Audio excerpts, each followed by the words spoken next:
So we see constantly around the country, this has been happening the last year, but particularly in Mayo at the moment, with what's happening at the moment with asylum seekers being put in.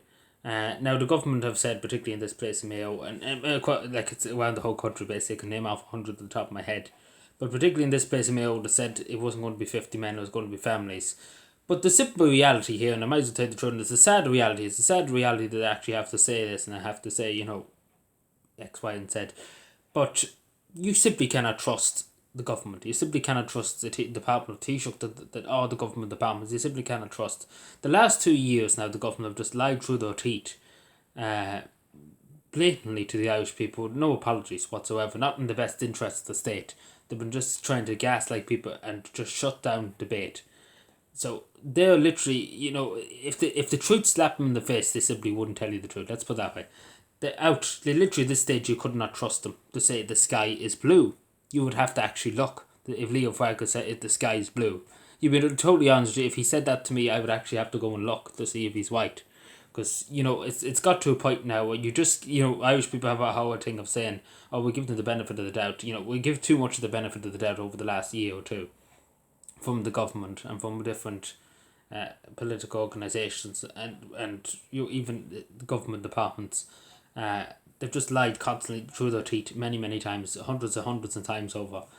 And at this point, you simply cannot trust what they say because, as we've seen with many accommodations, people being busted in the middle of the night if they disagree. They wait until the middle of the night and bust them in. It's probably going to be the same in this incident because you simply couldn't trust them. And that's just putting it straight, and that's just my total opinion now. You simply couldn't trust the government. They've shown time and time again. It's unfortunate you have to say that. You wish you'd be able to say our government's great. Our government's great. They have the best intention of the Irish people at heart. But and I have to sit here and say to you, I don't believe it. I don't believe they have any intentions for you and me. They don't really give a shit. Leo's basically said that today too, where he said people basically have no right to say who should come into their community and X, Y, and Z.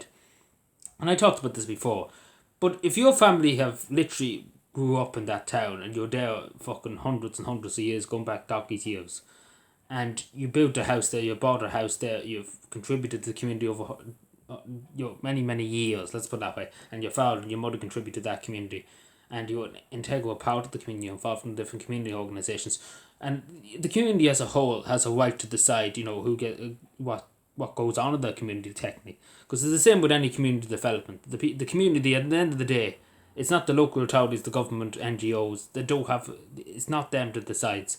It's up to the people who lives in that area to say no, we're not allowing this, etc., etc. Because at the end of the day, it's their community. It's their community, and it's not up to the government in Dublin. It's not up to Leo Varadkar. If the community say in, I don't know, in Timbuktu, well, not Timbuktu, we use Timbuktu too often, but the community here, take for example, in Shalcock and County Cavan, take for example, if they overwhelmingly said, we don't want a refugee accommodation in our town, because again, there's not too much democracy in this country, there's no debate, first of all, there's no debate, you just shut down so there's far right, etc., etc.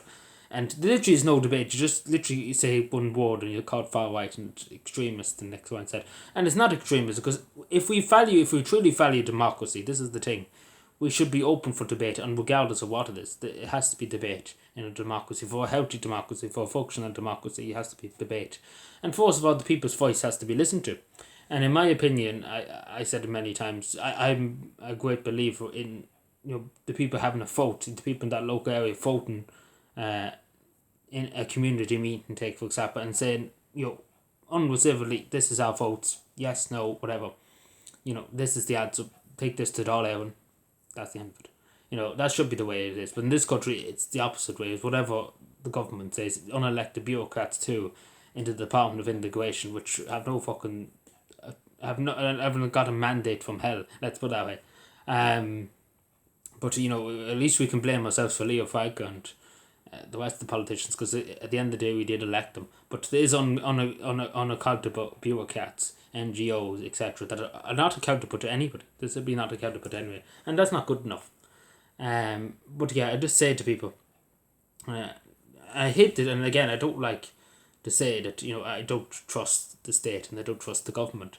But you look time and time again, the government have just fucked us over, fucked the people over, many times over, and it's unfortunate you have to say that. It's unfortunate you have to sit here and say that, because I wish I could say the government, we could trust the government, they have our best intentions, they will look after us, they're being truthful with us. But the simple reality isn't it? I'd be literally being fucking disingenuous if I came along and said that, because it is not the case. It's simply the government have shown time and time again it's not the case. And the only way to it seems like unless the government literally wake up a bit and just well, they know what they're doing, but if they wake up a bit and just say, people are not very happy with us, we should probably maybe change our narrative in the media and stuff like that, but that's not going to happen. But you can only hope and you can pray, but that's pointless at this stage for this government. But yeah, no, it's an unfortunate thing. But as I said to people, I would be, even people protesting and stuff like that, to think first of all what the government are saying, what they're offering, etc. And as I say, I think it should be done more frequently when there's issues, well not issues, but things that like this is happening. There should be a local community meeting called by the locals. They should do a vote among the whole locals. They all have a vote. And whatever the vote is, as simple as that. There's no debate. If they say no, they say no. As simple as that. That's democracy, But just literally going out and just saying, especially what Leo said, today, and he said before, the people don't have a right to choose who goes into the community. But I would like to ask the politicians in the which parts of Dublin and the which parts of the country, I would love to see if there was a refugee accommodation set today, how much work is to be caused. Anyway, thank you for watching.